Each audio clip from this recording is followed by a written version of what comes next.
Ang nakaraan. Napadpad ang ating bida sa isang lugar kung saan siya sinubak ng sistema. Dito, kinailangan niyang muling balikan at harapin ang kanyang nakaraan.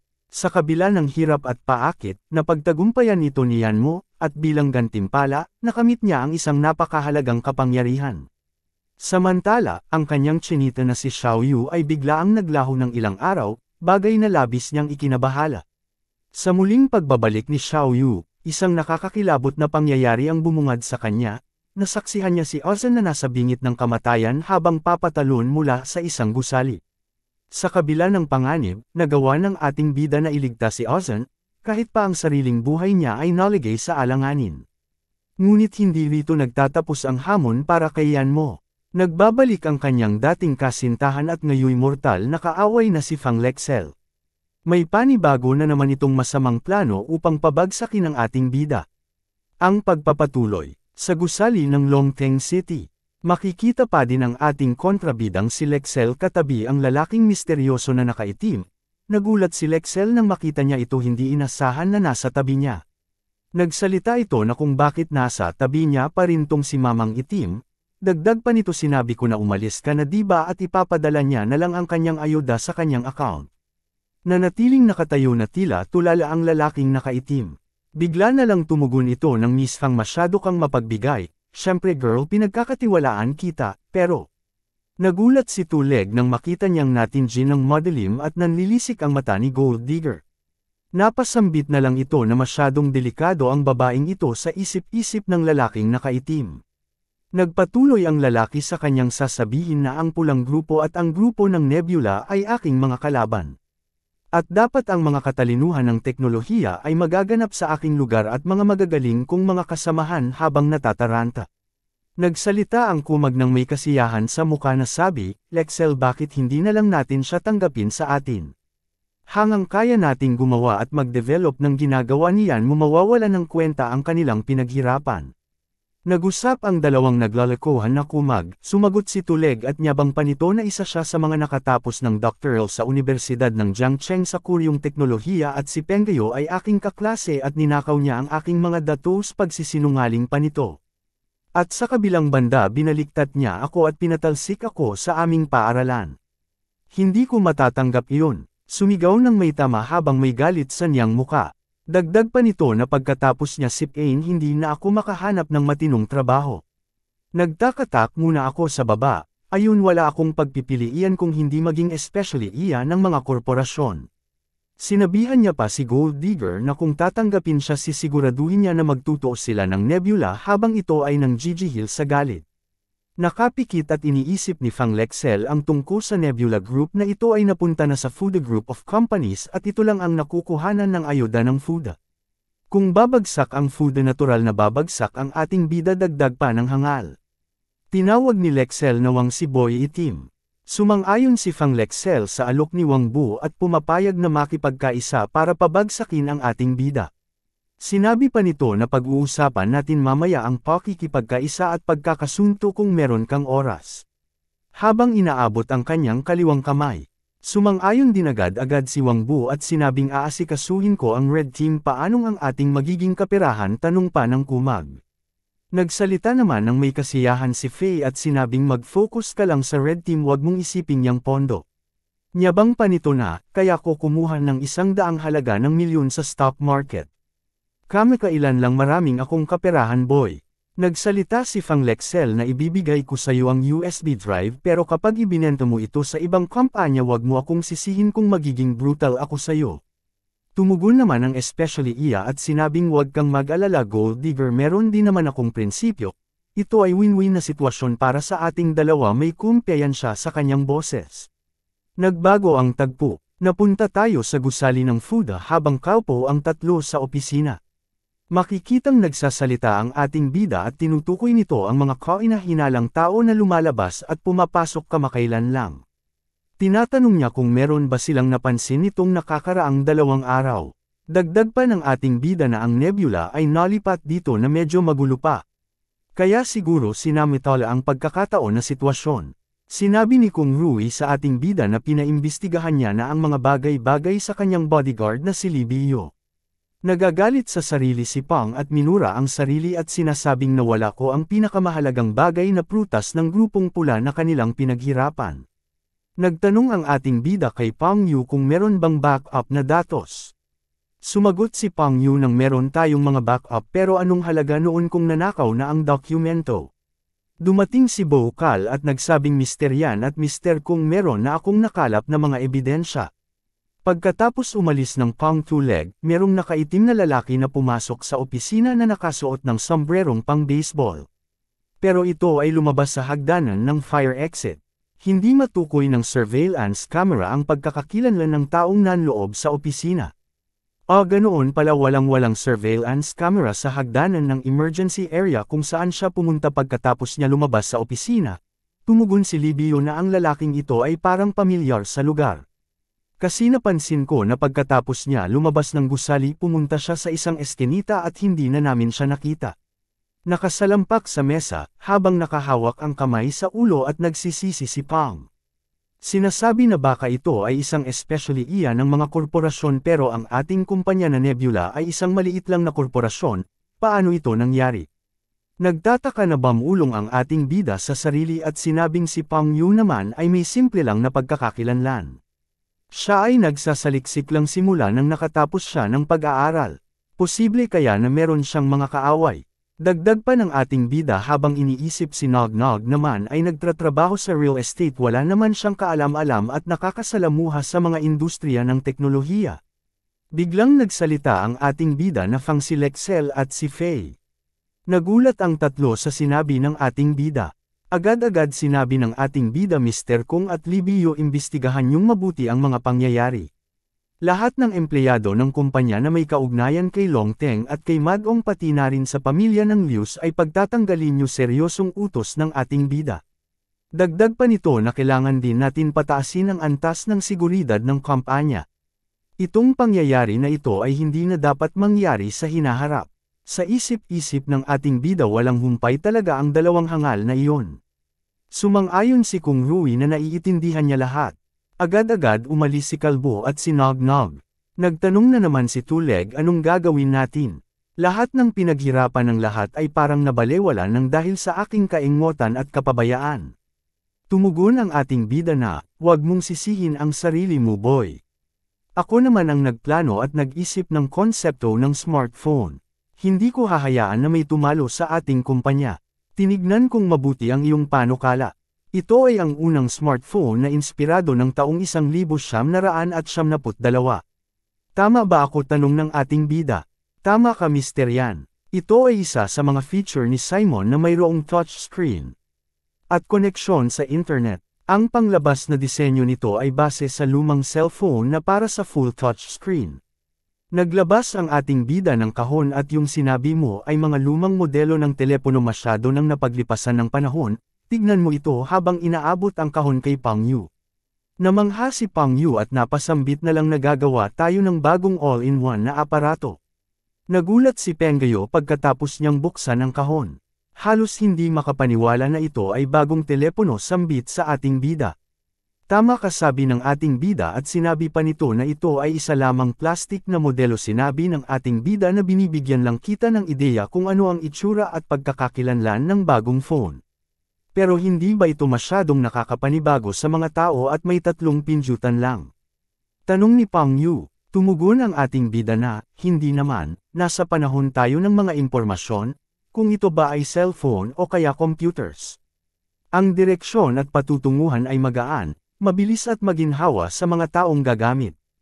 Ang router ay ginawa para maging maginhawa at mapadali tama ba ako?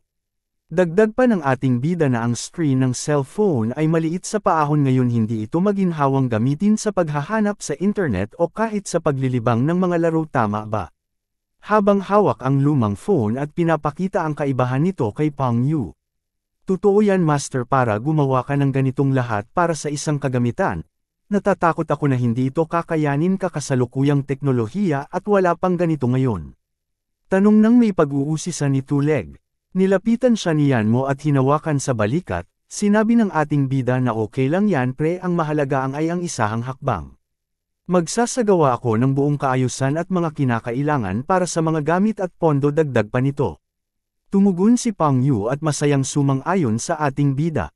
Sinabi niya kay Yan mo na hindi kita bibiguin. Tumalikod ang ating bida, tinaas ang kaliwang braso, habang nagpapalam kay Tuleg, sinasabing naniniwala ako sa kakayanan mo Pogi, tutukan mo lang ang ating proyekto, at ang iba ay ipagkatiwala mo sakin boy. Sa ilang saglit nagbago ang eksena, makikita natin si Chinito na nakatayo sa bintana ng may pag-aalala. Habang ang ating bida ay nakatayo sa harapan at natutulog na si Ozan. Nagtanong si Xiao Yu kung iniisip mo bang imbestigahan ang nangyari kay Ozan ulit. Tumugon ang ating bida, sambit nito na ang nangyari kay Ozan at ang nagnakaw ng USB drive ay hindi nagkataon lang. May taong gusto akong puntiryahin na may seryosong muka habang nakatingin kay Ozan. Sinabi ni Chinita na naapektuhan siya ng binhi. Kung gusto mo yan mo, subukan mong tignan ang nilalaman ng kanyang utak. Pwede mo diretsahang makita ito. Kaso makakabawas ito sa puntos ng iyong kaligtasan. Sambit ng ating bida na alam ko yan. Nakita ko sa aking sistema na na-unlock ito pagkatapos ng pamana. Itinaas ng ating bida ang kamay at may lumalabas na gintong ilaw sa mga kamay at sa ulo ni Ozan. Nagpakita ang mga alaala ni Ozan na masuring tinitignan ng ating bida. Makikitang kausap ni Ozan ang kanyang ama, sambit nito na, papasabi ng doktor maglakad-lakad ka naman daw paminsan-minsan habang nakahimlay ang ama. Meron tayong utang na 200,000 yuan na bayad sa medical, anong gagawin natin, malungkot na sabi sa niyang ama. Nang biglang dumating ang dalawang yungas at nagsalita si Faye at nagmungkahi na pwede siyang may gawin para sa niya para mabayaran niya ang mga bayarin sa hospital, hindi ka na problema dito. Nagtanong si Ozan nang may pagkagulat sa pagdating ni Miss Fang at sinabi nito na anong ginagawa mo dito, wala na akong magagawa para tulungan ka, may pangamba sa mga muka. Ozan, lumaban ka sakin, binaliktad mo ako, kumampi ka pa kay Yan mo nung huli. Nakakalimutan mo na ba? Tumugon si Ozan, at sinabi niya ang ginagawa mo kasi ay mga illegal, ayaw ko nun, hindi makuha niyan mo ang kagandahan loob ni Lexel, sambit ni Kumag, kaya pinupursa niya ito. Wala kang utak na babae, dagdag pa ng Kumag. Hinawakan ng loko-loko ang braso ni Ozan, sumagot si Ozan at sinabing ikaw dapat ang hindi magpaloko sa makamandag na babaeng yan. Sumagot si Faye at sinabing best paninirang purian, marites ka ba? Nagulat si BB Girl nang makita niyang lumapit si Lexel habang hawak ang una nito. Isinaad nito na Ozan, wala akong pakialam kung anong iisipin mo tungo sa akin, pero kapag hinayla ko ang tubo sa iyong ama ngayon, sa tingin mo makakaligtas siya sa panganib. Pananakot nito. Tarantang sumagot si Ozan na wag mong gagawin niya, mare, mananagot ka sakin, tatawag ako ng mga pulis at hindi na din kita tutulungan. Okay Mare, desisyon mo yan. Walang sisihan. Sabay hila ni Gold Digger sa tubo na nakakabit sa bibig ng ama. Makikitang hindi ito makahinga, namumuti ang mata habang nahihirapan. Sumigaw si Ozan na bitawan siya ni Kumag. Sinaksak ng kutsilyo ni Ozan si Kumag, makikita ang patalim na may dugo. Napasigaw si Faye nang may galit na, ang lakas ng loob mo, habang sumisigaw si Ozan ng daddy. Bumalik ang eksena kay Yan mo na may pagkagulat sa mga pangyayari. Sambit nito na, ito pala ang nangyari. Ginamit pala ni Lexel ang galit nito tungo sa kanya, dagdag pa nito na kinontrol niya si Ozan para mabaling ang sisi nito sakin. Nagtanong si Chinito kung anong binabalak mong gawin ngayon, kahit ungkay madong ito na ang pangalawang beses niyang ginawa sa iyo ito. Tumugon naman ang ating bida na hindi niya alam kung bakit baliw na baliw siya sakin, hindi niya pa naman ako natitikman. Hindi na ako magiging maluwag sa kanya, masyado na siyang bruha. Kaya napuntahan natin ang ama ni Ozan sa ward. Tignan natin kung may mga kaina-hinalang ebidensya tayo na pwedeng matuklasan yaya nito kay Xiao Yu. Nagbago ang tagpo. Makikita natin ang ating bida at si Chinita na nasa loob ng kwarto ng tatay ni Ozan. Tinatanong niyan mo si Xiao Yu kung may napansin ka bang kakaiba. Sumagot naman si Chinita, wala namang kaina-hinala at kakaiba. Meron ba? Balik na tanong ni Chinita sa ating bida. Lahat ay normal naman, dagdag pa nito. Nagtanong ang ating bida kay Chinita kung may naamoy siya na tira-tira na presensya ng binhi o dugo nito, o kahit na ano, wala ba? Sunod-sunod na tanong ng ating bida. Sumagot naman si Chinita ng pabalang, sa tingin mo ba aso ako? Hindi ako aso para maamoy ang mga ganoong bagay. Tumugon ang ating bida na kalimutan na iyon hindi kita maasahan sa ganitong mga bagay. Dumating ang doktor at nagtanong kung kapamilya ba nila ang pasyente. Sumagot ang ating bida na hindi, kami ay ipinadala lang dito ng kanyang anak para tignan ang kanyang ama tungkol sa kalagayan nito. Tinanong ng ating bida ang doktor kung kamusta na ngayon ang pasyente. Tumugon ang doktor at sinasabing sa kasamaang palad hindi maganda. Siya ay matagal nang nakarete at nitong umaga, narinig ko ang kanyang anak ay may nakaalitan, at tinanggal nito ang daluyan ng hangin na lubhang napakadelikado para sa aming pasyente. Ang katotohanan, kung may makuha silang sapat na pera masisimulan na ang unang pag-oopera sa amin pasyente, at siya ay tuluyan ng makabawi ng lakas, ngunit ngayon ay, huminto sa pagsasalita ang doktor ng may pag-aalala. Nagtanong ang ating bida kung magkano pa ang kakailanganin ng pasyente para sa operasyon, sambit pa nito na siya na muna ang magpupuna sa unang bayarin. Sambit ng ating bida sa sarili na itong si Lexel ay totoong nababaliw na. Bumalik ang tagpo sa isang kainan magkasama ang dalawang hangal. Tinanong ni Kumag kung magtitiwala ba siya dito kay Wangbu kung maasahan din ba ito, pakiramdam ko ang lalaking ito ay masyadong madulas. Tumugon si Gold Digger ng si Wang Ji ay masyadong hayok sa kasikatan at karangyan. Noong nasa paaralan pa lang siya, ginamit niya ang mga pagsusuri ni Pang Yu para sa sarili niyang kapakinabangan at paghahanap. Dagdag pa ng hangal sa huli siya ay natanggal sa paaralan. Sa tingin niya ang kanyang talento ay laging hindi pinapansin. Habang siya ay aking pinapangakwa ng karangyan at kasikatan, siya ay susunod sa akin ng pagiging tapat at buong puso. Sumagot si Kumag na sige ikaw muna dyan at asikasuhin mo ito ng maiigi. Magpapahinga muna ako habang may itim na siluetang nakangiti sa kanyang likod, dagdag pa nito na para siyang pagod at sabog nitong kamakailan lang ang sakit ng leeg ko. Tumayo si Faye at lumakad papaalis nagsalita ng salamat sa pakikipag-ugnayan. Nagsalita sa sarili si Fang Lexel na itong sinasabi na Diyos na sumasanib sa kanya ay tuluyang nakakapagpahina kay Faye. Siguro hindi naman siya mapapahamak diba? Dagdag pa nito, nang biglang may tumawag kay Lexel at ito pala ang kanyang ina. Nagtatanong ang ina niya kung anong plano niya hindi na siya ba mabata. Ngunit iba ang tugon ni Lexel tinanong niya kung magkano ang kailangan pang pera ng pamilya. Sumagot ang kanyang ina na hindi na natin kailangan ng pera sa ating bahay. Ako ay nag-aalala sa iyo dagdag pa nito. Kausap ang sarili na parang baliw si Lexel pagkatapos niyang patayin ang telepono at tinuran na paanong naging posible ito ang mahalaga lang naman sa nanay kung maadera ay ayuda. Dumating ang itim na multo nasa taas ito ni Lexel habang umiikot at sinasabi na maghanap na siya ng bagong target wala nang pakinabang si Faye sa kanila. Sumagot si Lexel na ang ating napag-usapan ay tapos na hindi na kita matutulungan. Nagulat si Lexel nang sumulpot ito sa tabi niya, nagtatanong kung sigurado ba siya dito. Sigurado ka ba na ayaw mo na ipagpatuloy ang ating kasunduan? Pananakot pa nito na kapag iniwan kita lahat ng ebidensya na aking binura ay maglalabasan ulit, kahit na ang pagkamatay ng lalaking iyon, nakatingin kay Lexel habang nakangiti ng nakakatakot. Sumagot si Gold Digger nang may pagkagulat, sinasabi na anong sinabi mo. Pinatay mo na si Shu Fei. Tumugon ang hangal na silueta at sinabi ang kailangan ko lang ay kanilang, she, at ang kanilang dugo. Hinigup ko na lahat ng lakas niya at natural lang siyang namatay. Gulat na gulat si Lexel, sinabi niya sa demonyo, akala niya ay pera lang at hindi mo sinabi na kailangan pumatay ng kahit na sino, lumapit ito kay Lexel at isinara ang mga kamay. Sinasabi nito na nararamdaman ko ang iyong pagkaganid sa ambisyon, ito ang dahilan kung bakit mo ako kasakasama. Di ba ang gusto mo ay mapansin ka ng pamilya mo at magsisi ang ex-boyfriend mo sa pag-iwan sa'yo? Kapag iniwan kita lahat ng ebidensya ay ikaw ang ituturo. Manloloko, tagapag-udyok, mamamatay tao. Matatanggap mo ba yan? Dagdag pa na tanong ng itim na demonyo, napasalampak si Lexel sa sahigturan nito na hindi ko matatanggap yan. Edi mabuti tugon ng silueta.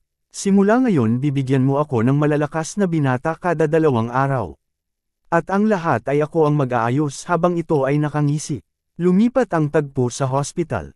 Makikita natin na binabantayan ng ating bida si Bib Girl habang natutulog. Damilat ito, o nagising ka na, tumugon si Anzen Misterian ng may pag-aalala. Tinanong niyan mo kung ano ang kanyang mga naaalala at kung ano ang mga nangyari ng araw na iyon. Nung araw na yon si Miss Fang ay dumating, sinabi pa nito na meron siyang gustong ipagawa sakin. Ngunit tumanggi akong gawin ito. Ang sunod niyang ginawa ay hinailan niya ang tubo ng hangin ni Papa. Nag-unite niya ang kanya ama at nag-alala ito. Sinabi naman ng ating bida na ang kanyang ama ay ayos lang, binayaran niya na rin ang mga bayarin sa hospital para matuloy na ang operasyon. Ito ay nakatakdang gawin bukas. Inabot ng ating bida ang resibo. Laking gulat ni Bib Girl nang makita ang halagang 600,000. Napaiyak si Bib Girl habang sinasabi sa ating bida na muntikan niya nang patayin ito, ngunit sa huli ay tinulungan niya parent siya nito. Tumugon ang ating bida na alam kong sinet up ka lang ni Fang Zhu. Kung meron kang mga ebidensya, pwede natin itong i-report agad-agad sa mga pulis. Ako ang tetestigo para sayo. Sumagot si Ozan na wala akong ebidensya. Nakasaksak pa ako ng tao gamit ang kutsilyo. Sa karamihan, maaari itong mailalarawan bilang isang away, na hindi makakatulong sa iyo. Dagdag pa ni Bib Girl. Tumayo ang ating bida at sinabi Ox lang, dapat ay magpahinga ka na ngayon. Sa isip-isipang ating bida na walang mga direktang ebidensya na makakatulong galing kay Ozan at sa kanyang ama. Mukhang kailangan na namin maghanap kung saan. Hinawakan ni Ozan ang braso niyan mo at sinabing malaking ang utang ko sa iyong ayuda. Sumagot ang ating bida na wag ka mag-alala, hindi kita sasamantalahin at walang dagdag na interest iyon. Basta magtrabaho ka lang ng maiigi, mababayaran mo din ito ng dahan-dahan. Sa ilang saglit nasa opisina na ang ating bida, malalim ang iniisip kasama si Chinita. Nakikinig ang ating bida ng radyo habang iniuulat nitong nakakaraan matindi ang nagaganap na pagpapaikot ng droga at mga kaso nito. Minamanmanan din ng mga pulisya si Wu simula nakaraang taon pero walang matinong resulta. Dagdag pa ng reporter na nitong nakaraang buwan lang may hindi matukoy na bayani ang tumulong sa isang dalaga na si Qin na nakapagbigay ng mga bakas at ebidensya tungkol sa droga na tinatago ni Wu. Sabay pindot ni Xiao Yu sa radyo, at sinabing anong bang panahon ito nakikinig ka pa din ng balita sa radyo. Pagtataka pa nito, ano bang alam mo ito ay tinatawag na pagtitipid ng oras, tugon ng ating bida. At biglang narinig ng dalawa na meron mahalagang balita na nagsasabi na maraming nawawalang tao sa syudad nitong nakakaraan. Ang mga nawawala ay mga nasa hustong gulang na humigit kumulang 30 taong gulang. Ang mga impormasyon ng mga nawawala ay inilabas na. Sinasabihan na lahat ay maging alerto at maglakbay na kasama ang ibang tao, ingatan ang sarili, ito ay hindi pangkaraniwang nangyayari. Kung meron kayong mga kaina-hinalang bagay ipagpaalam agad sa pulisya. Mataimtim na nakikinig ang dalawa nang biglang tumunog ang telepono ng ating bida. Sinagot agad ng ating bida, ito pala ang kanyang ina. Tinatanong siyan mo kung nakita niya ang ulat nitong lang na mga may kaso ng mga nawawalang tao. Dagdag pa ng kanyang nanay na ang mga nawawala ay pangkaraniwang pumupunta sa trabaho at hindi na nakakauwi, binalaan siya ng kanyang nanay na mag-ingat. Sumagot ang ating bida na uuwi siya agad-agad diretso sa kanila pagkatapos ng trabaho. At ang kanyang ina ay natuwa, sinabi nito na ipaalala na ligtas siya pagkatapos ng trabaho. Sinabihan ng ating bida si Chinita na tawagin si Kung Rui at si Libby Yao. Hindi ito tumalima at sinabihan ang ating bida na hindi ako ang iyong sekretarya, bakit ko sila tatawagan. Tumugon ang ating bida, ikaw lang ang may libreng oras kaya bilasan muna at tawagin sila. Padabog na umalis si Xiao Yu. Habang ang ating bida ay malalim ang iniisip tungkol sa mga nawawalang tao na may edad na 30, hindi ito tungkol sa ayuda o pakikipagtalik. Paano nangyari ito? Sambit sa sarili. Dumating silang tatlo habang may inis sa mukha ni Chinita Girl. Nagtanong si Kung Rui kung bakit sila pinatawag ng ating bida. Tinanong niyan mo si Kung Rui kung kamusta ang mga pagdalo ng mga empleyado at sitwasyon ng ating kumpanya. Sumagot naman agad si Kung Rui at sinabi na okay lang naman ang kanilang attendance, normal ang lahat. 2 tao ang may sakit noong nakaraang araw. Pero lahat ay pumasok sa kanilang opisina. Si Bo Calves naman ay nagsabi na ang kanilang seguridad sa kumpanya at mga sistema ay kanilang pinagbuti, kaya wala na sila magiging problema. Very good, tugon ng ating bida, sinabihan si Kung na ayusin ang buwanang pagdalo ng mga empleyado. Sinabihan ng lahat ay umuwi ng maaga ayon sa nakatakdang oras, walang magpapahuli. Tinanong ni Libio kung ito ba ay tungkol sa mga kaso ng nawawalang tao nitong nakakaraan, tama ba? Dagdag pa nito may gusto siyang sabihin sa kanya. Sinabi ni Kalbo na narinig niya sa kanyang mga kasamahan na gwardya na ang boss ng Longteng na si Fei ay nawawala at hindi mahagilap nitong nakakaraan. Sumagot ang ating bida at nagtanong na baka may nangyari na kay Fei. Tugon ni Bo Calbs na hindi siya sigurado baka, nagkataon lang ito lahat sa boss ng Longteng. Umalis na si Libio at si Rui. Habang ang ating bida ay nag-iisip at tinuran niya kay Chinita na nakaramdam siya ng binhi kay Lexel noong nakaraan. Sa tingin mo sino kaya sa kanila ang may kakayanan, siya ba o si Liu Zi?